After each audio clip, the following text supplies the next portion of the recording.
Hey there, freedom lovers and intellectual rebels. Welcome back to Are You Smarter Than a Libertarian, the only show where we cut through government red tape faster than a bureaucrat can say, but think of the children.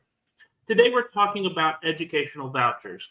Now, if you're thinking, wait, I remember something about Milton Friedman in the 80s. You're definitely older than my last year's tax bracket. Friedman's first proposed the idea of vouchers back in the 1950s, which basically means the government hands parents a check so they can send their kids to private school. Sounds harmless, right? Wait until you hear what happened next. On with the show. Act 1. Milton Friedman and the birth of vouchers. Imagine it's the 1950s and Milton Friedman is rocking slick back hair and a tie wider than government's budget deficit. He says, let's give parents vouchers worth the cost of public school tuition and let them spend it wherever they like. So far, so good. We've got more choice, more competition, and fewer matches of dodgeball with the local bully. But hold on. Hold on to your lunch money. These vouchers are still paid for by taxes. Yep, that's right. The sweet, sweet free money for private institutions is also just repackaged forced taxpayer money. Kind of like the gift card the government graciously gives you after dipping into everyone's wallet. That's yours and your neighbor's wallet, by the way. You know that old analogy? The government will cripple you to give you crutches? Yeah.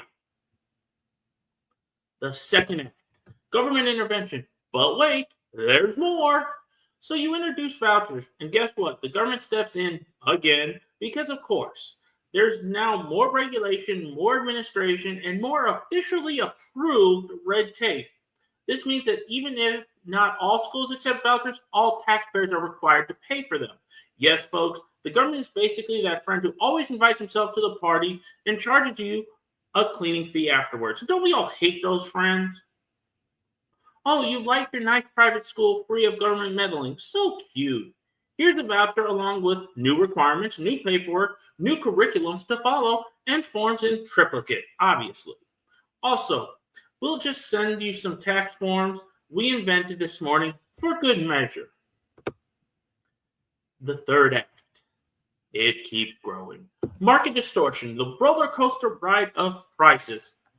Now schools see all this voucher money floating around and think, hey, might as well raise prices. Wait, doesn't that sound like college? Because if our tuition is subsidized, you care a little bit less about the final bill. Mom and dad shrug and say, it's the government's voucher, like a bottomless money piñata, right? Well, it doesn't take a rocket scientist or a rebellious libertarian to see that when people don't feel the direct pinch of paying, schools are incentivized to up their costs or do fancy price stretching. See, this is what we do in college now, and that's the problem. Pay the difference, add some extra fees, maybe reduce a bit of quality here or there, create administrators that do nothing but collect a six-figure salary. The government's got your back and front and sides. Basically, the government's got everything. Act 4, freedom. What freedom? The more vouchers become the norm, the more real private markets please. The customers or go out of business. Discipline goes poof. Suddenly, schools start catering to those sweet, sweet voucher checks. Parents are less likely to complain. After all, it's not their money, or at least it doesn't feel like it is. So schools focus on meeting government standards over meeting the actual parents' standards.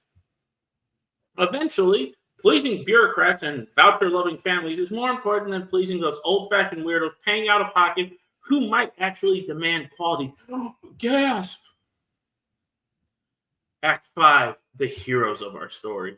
So what would Mises and Rothbard do? Our Austrian economic superheroes, Ludwig von Mises and his star pupil, Maury Rothbard, chime in with 9 and no way, pal, respectively. They tell us vouchers aren't really a free market solution because if vouchers are so great for education, why not do them for housing, clothing, and your Friday night pizza? Over time, vouchers just drag private schools into government's regulatory hamster wheel, so private schools end up feeling about as free as a fish on a bicycle. Rothbard suggests we should just shrink government's involvement at every turn, like that old sweater in the dryer that comes out 4 sizes too small to wear. abolish compulsory schools, slash the public school budget, localize authority, fight every new bond issue, basically do everything short of chaining yourself to the schoolhouse door with a big sign reading, set education free. And now the grand finale. Who should teach the children? In the end, according to this line of thinking, parents and families should be the real deciders of how to educate their kids, not the government, not bureaucratic committees, and definitely not your aunt's cousin's cat who has a seat on the local school board. Only when a majority of parents say, hey, government, get out of our kids' textbooks, will we see a truly free market in education, unencumbered, imaginative, and responsible for its own cost. Until then, politics will have us pointing fingers at each other like a never-ending game of who touched the thermostat.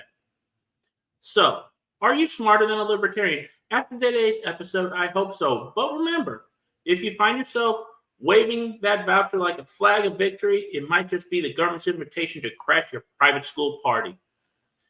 Remember, questioning your own assumptions is the best way to make sure you're not getting bamboozled by fancy-sounding terms.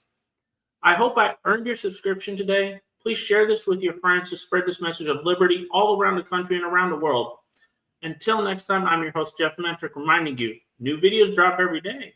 Until the next time, stay free, stay informed, and stay accountable. Have a great day.